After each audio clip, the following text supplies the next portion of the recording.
Senator Jones.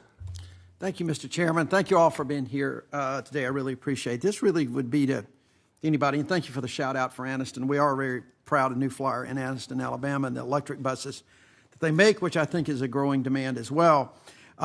In December of last year, the city of Birmingham launched a new transportation microtransit pilot program with VIA.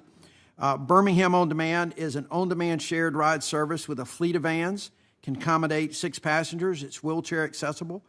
It complements and extends our public transportation for select areas of the city and focuses on increasing and improving connections for work, education, entertainment venues, all for a flat rate of about $1.50. That obviously, I'd like to ask how those kind of things can help alleviate some of the public transportation concerns with the first and last gap mile, but also can those programs, how best can we expand those into rural areas? I got a lot of rural areas, and I know that's a big issue for everybody on this panel. How can we expand those kind of micro transit pilot programs into rural areas?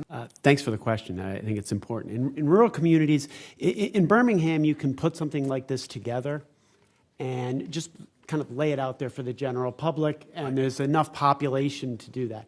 In rural communities, the similar a process needs to take place, but with more specific outcomes in mind.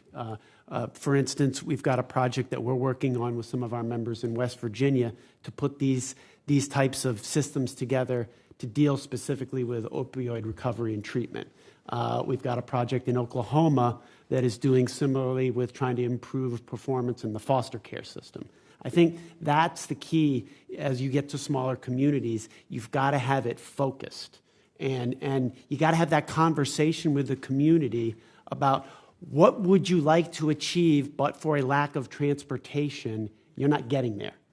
And you'll get all sorts of answers back to that, and then you fine-tune these concepts that are out there to deal with that specific issue. All right, great.